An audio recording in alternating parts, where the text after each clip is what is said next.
Welcome to our online platform. बच्चों, हम लोग क्लास 10th की अपनी सीरीज को देखा था। मैंने पिछली वीडियो में सिलेबस आपको बताया था कि क्या सिलेबस है हमारा। ठीक है, अब हम लोग क्या करने जा रहे हैं कि आज से हम लोग स्टार्ट करेंगे क्लास 10th का अपना सबसे पहला यूनिट, है ना।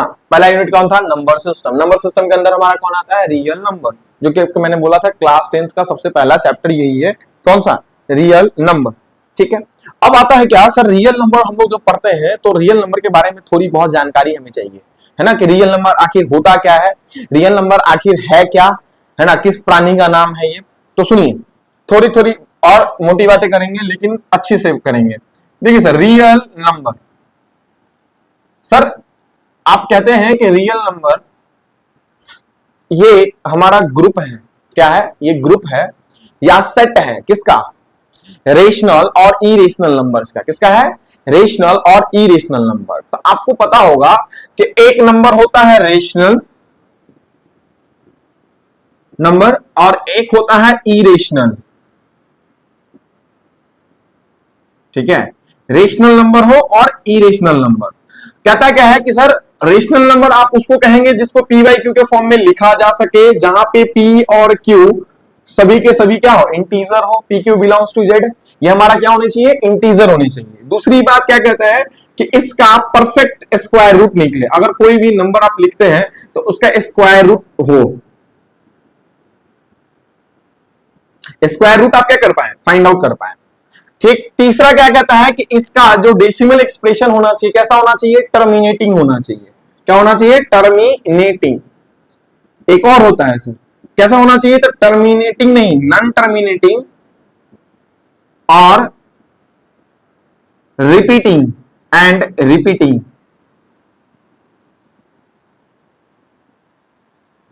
डेसिमल एक्सप्रेशन, यहां भी आप लगा सकते हैं डेसिमल एक्सप्रेशन। बात को समझ में आ रहा है? लेकिन वही कहे तो सर ये इसको पीवाई क्यू के फॉर्म में नहीं लिखा जा सकता, इसका परफेक्ट स्क्वायर रूट नहीं निकलता है।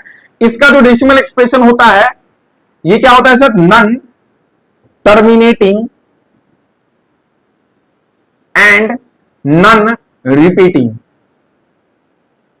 ठीक है, अब देखिए सर एग्जांपल के तौर पे देखिए इसमें क्या कि 1/2 -4/6 -3/9 और क्या, और देखिए 3.234 3.443 4.6666 डॉट डॉट डॉट। ये भी क्या है? ये सभी के सभी हमारा रियल नंबर्स के अंदर में जो रेशनल नंबर आपका आता है उसी को कहते हैं।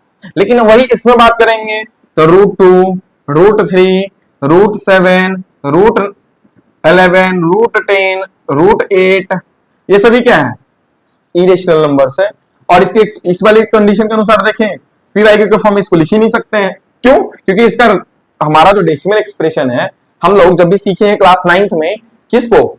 या तो टर्मिनेटिंग होना चाहिए तो नॉन टर्मिनेटिंग, रिपीटिंग होना चाहिए, है ना। लेकिन यहाँ पे क्या है? नॉन रिपीटिंग, मतलब वो कोई ठीक ही नहीं क्या चीज रिपीट करेगा। इसे इसमें है ना कि 666 रिपीट कर रहा है या 13.424242 हो रहा है तो हम इसको कर सकते हैं। लेकिन क्या इसको कर सकते हैं? 3.14 dot dot dot 4.6134 dot dot dot dot कुछ होगा? नहीं निकाल सकते हैं।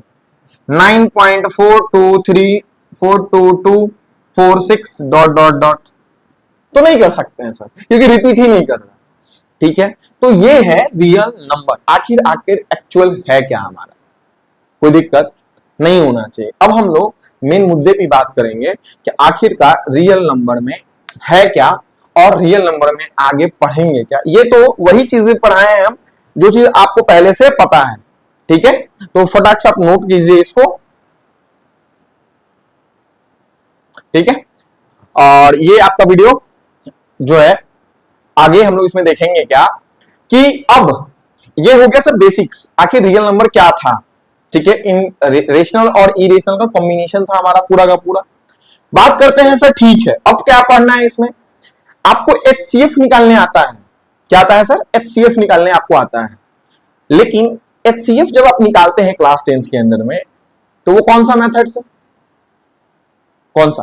प्राइम फैक्टराइजेशन मेथड से, जो कि आप पहले भी पढ़े, हाँ है ना, हम लोग उसको पहले भी जानते हैं प्राइम फैक्टराइजेशन मेथड से कैसे निकालते हैं एचसीएफ। लेकिन यहां पे जो हम लोग निकालेंगे ना सर एचसीएफ, वो यूक्लिड डिवीजन एल्गोरिथम से, ठीक है। आपके एग्जाम में दो टाइप के क्वेश्चन बनते हैं, पहला कहता है क्या, find the HCF by the what, Euclid division algorithm. दूसरा क्या कहता है कि find the HCF by prime factorisation method. Clear? तो अभी इस एक्सरसाइज में जो आप पढ़ेंगे, कौन सा पढ़ेंगे सर, कौन सा पढ़ेंगे, यूक्लिड डिवीजन एल्गोरिथम, ठीक है। कौन सा मेथड पढ़ेंगे, यूक्लिड डिवीजन एल्गोरिथम। क्लियर है? तो देखिए, अब अगर हम बात करें कि सर एल्गोरिथम होता क्या है, ठीक है, और उसका क्या पढ़ना है, यूक्लिड डिवीजन एल्गोरिथम,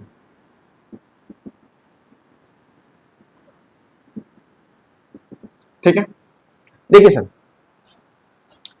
एचसीएफ निकालने हमें डिवाइड के तरीके से भी आता है। जैसे देखिए, एक क्वेश्चन हम लेते हैं कि अगर आपको निकालना है एचसीएफ किसका, एचसीएफ फाइंड कीजिए किसका, एक हमारा दिया हुआ है 114, एक दिया हुआ है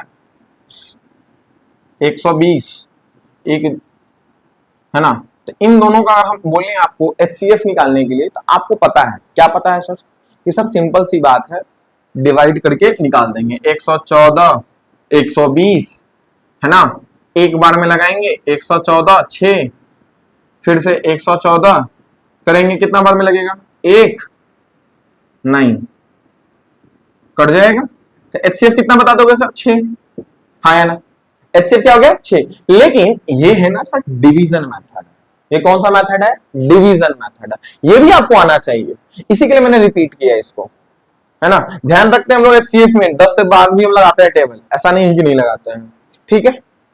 अब बात आता है कि सर आखिरकार इसको क्यों सीख रहे हैं, है ना, और इसमें नया क्या है। इसमें भाई मेरे नया कुछ भी नहीं है, ठीक है। आप कहते क्या है ना कि एल्गोरिथम हमारा क्या होता है, तो एल्गोरिथम एक प्रकार का वेल डिफाइंड, क्या, वेल डिफाइंड स्टेप्स होता है, क्या होता है, वेल डिफाइंड स्टेप्स होता है, जिसकी मदद से आप क्या करते हैं, कोई भी चीज का फाइंड आउट करते हैं, हाँ या ना, बोलो आ? तो कहता भी है कि एल्गोरिथम कुछ भी नहीं, एल्गोरिथम का कोई डेफिनेशन पूछे तो आप कहेगा कि वेल एल्गोरिथम हमारा कुछ नहीं है, एक वेल डिफाइंड स्टेप्स होता है जो कि आपको एक मेथड देता है किसी भी टाइप ऑफ प्रॉब्लम को सॉल्व करने का, ठीक है।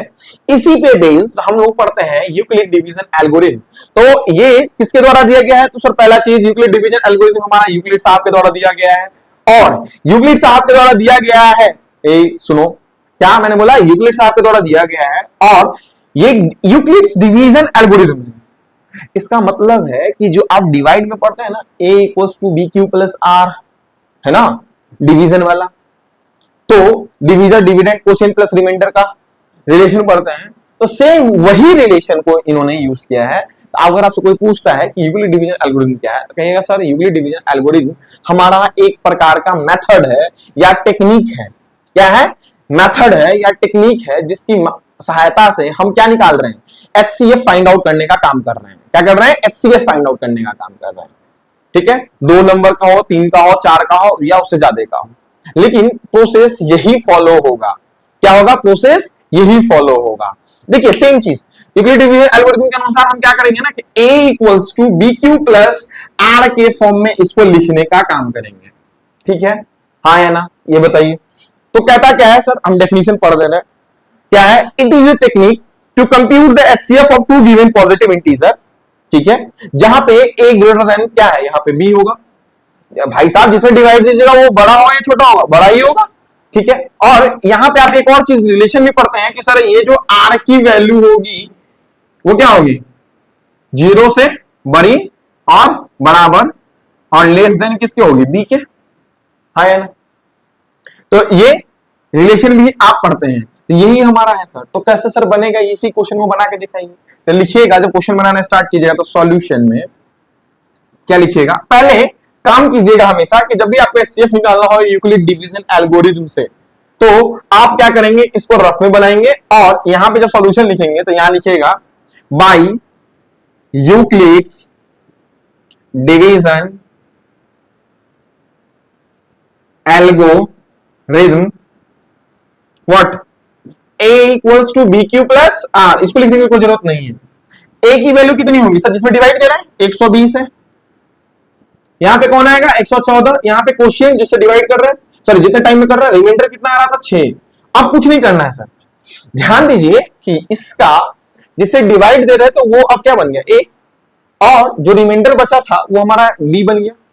ठीक है, सेम काम वही कीजिए, डिस्प्लेस कीजिए 114 6 गुने कितने बार में कटा है 19, रिमाइंडर 0, कितना हो जाए रिमाइंडर 0। तो बात यही आ जाती है सर खत्म, यहां तो सर खत्म हो गया तो पता चल गया, यहां पे कैसे पता चलेगा, तो याद रखिएगा जैसे ही रिमाइंडर 0 आएगा यूक्लिड डिवीजन एल्गोरिथम में, ठीक है, वैसे ही हम इस इक्वेशन को एक बार मूव कर उठा के देखेंगे और इक्वल टू के जो जस्ट राइट साइड में होगा वही आपका HCF होगा, वही क्या होगा HCF होगा। तो देयरफॉर HCF बराबर 6, यही है सर मेथड। देखिए उससे भी आसान है ये, हालांकि छापना वही चीज है। 3 के लिए रहता था, 6 के बाद मान लेते हैं कि अगर इसमें 100 क्या रहता 40 रहता तो कुछ नहीं करते, यहाँ पे HCF नहीं निकलते, यहां से HCF इसका तो 6 आ गया, एंड अगेन क्या लिखते हैं आप, अब 140 को देना है ना, 140 से 6, तो यहां पे देख के देख लीजिए आप, 140 में डिवाइड दे रहे हैं 6 से, कितना आएगा जरा बताइए मुझे, 6 दूना 12, 6 3 18, तो 23 छक बताओ, 23 पंचे कितना होता है 115, हाँ है ना, तो 6 3 18 140, तो 2 बचेगा, अब यहाँ 6 आ जाएगा, 2 3 6 हट गया, तो फिर यहाँ पे अगेन इंटू 23 प्लस 2, फिर से वही काम, ये 6 आ जाएगा यहाँ, ये आ जाएगा 2 यहाँ, इंटू 3 प्लस 0, जैसे रिमाइंडर 0 आया उसके जस्ट राइट साइड वाला आएगा, तो ये क्या हो जाएगा, इसके लिए HCF 2 हो जाएगा। बात को समझ में आ रहा, तो ये 3 हो 4 हो सबके लिए ऐसे ही निकालते हुए चलेंगे, कोई दिक्कत नहीं होना चाहिए। तो पहले एक्सरसाइज में आपको यही काम करना है, ठीक है, क्या करना है आपको यही काम करना है, यूक्लिड डिवीजन एल्गोरिथम पे बेस्ड क्वेश्चंस को बनाना है, ठीक है। फर्स्ट एक्सरसाइज में आपको इतना ही पढ़ना है, ठीक है, नए सिलेबस के अनुसार जहां तक मुझे दिख रहा है, कोई दिक्कत नहीं होना चाहिए इसमें, ठीक है। बाकी बात फिर मिलते हैं हम लोग नेक्स्ट वीडियो में। ये पहला एक्सरसाइज था रियल नंबर का, जिसमें आप क्या करेंगे, हमारा यूक्लिड डिवीजन एल्गोरिथम पे बेस्ड HCF को फाइंड आउट करने का काम करेंगे। वही पहले एक्सरसाइज में पढ़ना है, पहले लेमा भी पढ़ना होता था, लेकिन अब लेमा पढ़ना नहीं है आपके सिलेबस में, ठीक है। लेमा पिछले 3-4 सालों से, 4 सालों से, हाँ लॉकडाउन के टाइम से नहीं पूछा जा रहा है आपके सिलेबस में, ठीक है। तो फिर मिलते हैं हम लोग नेक्स्ट एक्सरसाइज के साथ अपने रियल नंबर के अगले नेक्स्ट पार्ट में, पार्ट 2 में, ठीक है। तब तक के लिए जय हिंद जय भारत।